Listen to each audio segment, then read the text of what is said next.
Iran has informed the United States that reopening the Strait of Hormuz will cost a lifted naval blockade, an end to sanctions, and formal war reparations, three demands delivered with the calm confidence of a landlord who changed the locks. I am Lambert Woollingham, and this is the Daily Shear for Monday, August 10th. I have been conscious for roughly 40 minutes and have already read 4 stories about people refusing to leave positions they were plainly asked to vacate. Closer to home, Texas's local government spent the weekend redrawing who answers for what, without anyone volunteering to spend less money doing it. Dallas County has ended its $1.2 million agreement that paid sheriff's deputies to patrol the city's freeways, handing the job back to the Dallas Police Department effective August 28th. The arrangement, renewed as recently as March for up to $4.37 million over 3 years, had let the county handle major crash investigations, speed enforcement, and high occupancy lanes inside city limits. Chief Daniel Como says the department has spent months building out its own traffic unit in preparation, which is a polite way of saying the city saw this coming. The original split dates back to 2008, when the county took over southern Dallas highways specifically to free up city officers for neighborhood calls. 18 years later, that logic has fully reversed itself. Tarrant County College is considering raising its property tax rate from 11.22 cents to 12 cents per $100 of valuation after certified property values in the county dropped by $39 billion. The college's proposed $429.4 million operating budget arrives alongside a governor's directive to keep tuition flat, which leaves the tax rate as the only lever left to pull. Complicating things further, the Texas Higher Education Coordinating Board quietly reduced the payout rate for low-income and adult learners to keep its statewide funding program on budget, even after TCC exceeded the state's own outcome targets. The college now expects $59.6 million in state formula funding, about $4.1 million less than it had been promised. Trustees vote on the tax increase August 20th. Defense technology firm Mac Industries is eyeing Fort Worth for a manufacturing facility that could eventually employ up to 1,000 people, and the city council is preparing to offer tens of millions of dollars in incentives to make sure it lands there instead of somewhere else. Fort Worth is not alone in the scramble. Nearby Northlake is negotiating behind closed doors with 2 companies operating under the code names Project Gotham and Project Aardvark, because apparently defense manufacturing now requires the branding sensibility of a heist film. North Texas continues building out its footprint as a hub for aerospace and defense production. None of the deals are signed yet. Hutto's City Council has pushed 4 proposed charter amendments off the November ballot and onto May instead, including a clarification that quorum requires 4 members, a change to how council vacancies are filled, and the removal of a defunct annual annexation plan requirement. The amendment that actually generated debate would let a council member who moves outside city limits keep voting until a replacement is appointed. Council member Aaron King argued that moving away should simply count as resigning, which is the kind of position that sounds obvious until you remember someone had to propose the opposite.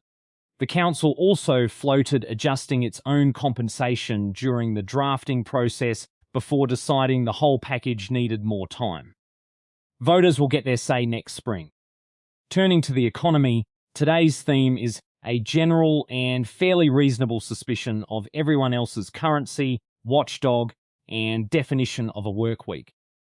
Central banks around the world are stockpiling gold at a pace driven by inflation, government debt, and geopolitical tension that shows no sign of resolving itself. A new World Gold Council survey found 89% of central banks expect global reserves to keep growing over the next year, with a record 45% planning to add to their own holdings directly. China's buying has gotten most of the attention, but Poland, the Czech Republic, India, and Chile are all quietly rotating away from United States treasuries as well.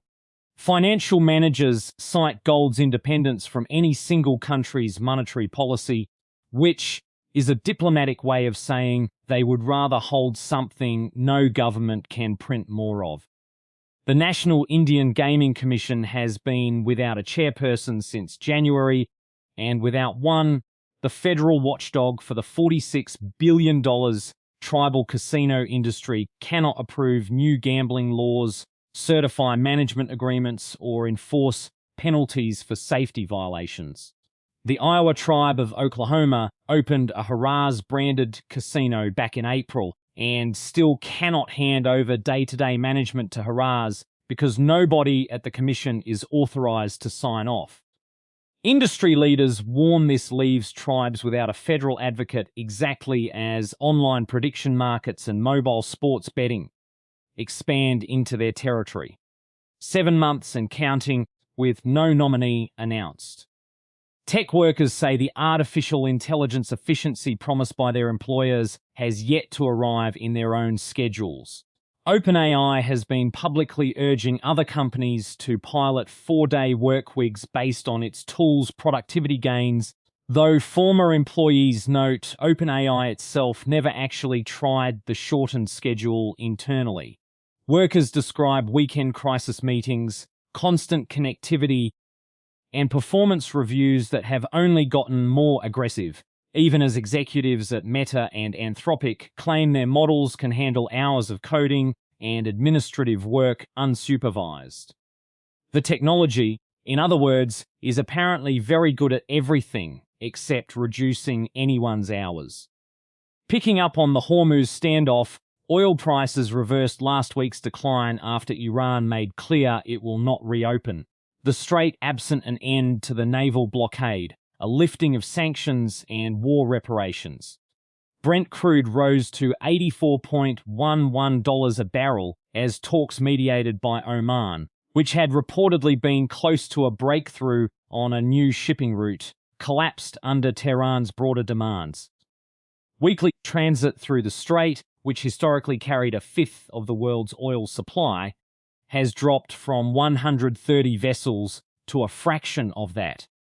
President Trump says the United States will maintain both its economic pressure and its naval presence, noting that relatively stable prices have so far spared American consumers. The strait remains, functionally, closed for business.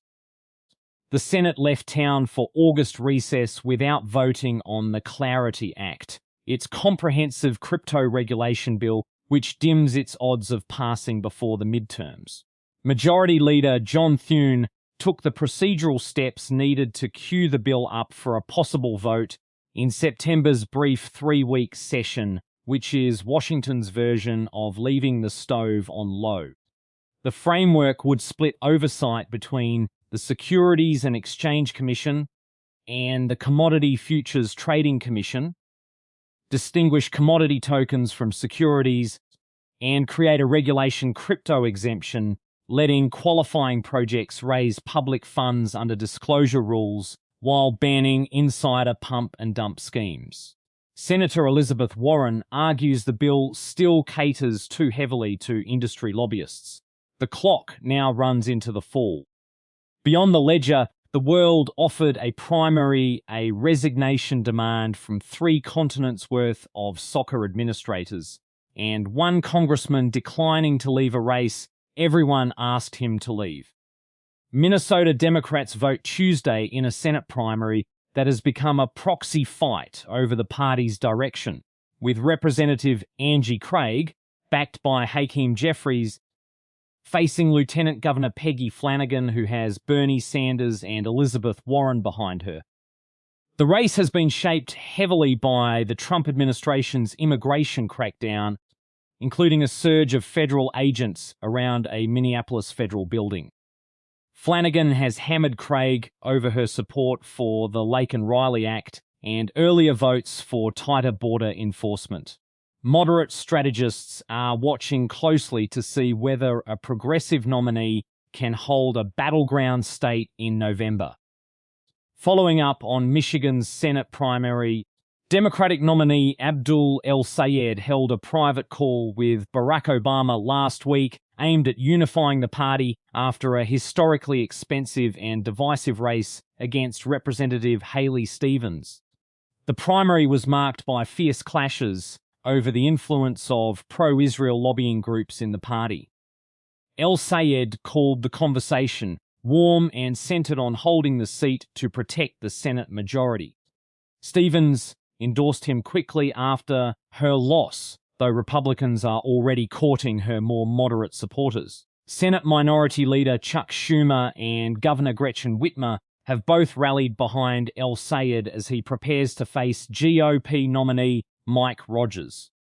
The FIFA governance crisis has escalated, with UEFA, the Asian Football Confederation, and CONCACAF jointly demanding President Gianni Infantino's resignation after his $20 billion private equity scheme collapsed. The three confederations accused Infantino of deliberate deception for trying to launch the plan, called the Football Forward Enterprise, without consulting them. They are now reportedly discussing rival tournaments and separate broadcasting deals if he refuses to step down. CONCACAF President Victor Montagliani has emerged as the leading candidate to replace him. Global soccer's governing body is, at the moment, being governed mostly by open letters. Ohio Representative Max Miller let Saturday's withdrawal deadline pass and will remain on the ballot for re-election, despite domestic violence allegations from his ex-wife, Emily Moreno, who says he abused both her and her daughter. Senator Jim Banks became the latest Republican to publicly call for Miller to resign, adjoining Miller's former father-in-law Senator Bernie Moreno and Ohio Senator John Husted. Miller was reportedly warned directly by Donald Trump that the race would be difficult, and he is running anyway, denying the allegations throughout. The scandal threatens to flip a historically safe 7th district and complicate the GOP's already narrow path to holding the House. Voting opened in the third and final phase of legislative elections in Pakistan-administered Kashmir, though only 4 of the 11 scheduled constituencies actually held polls, covering roughly 460,000 voters in the Bagh and Haveli districts.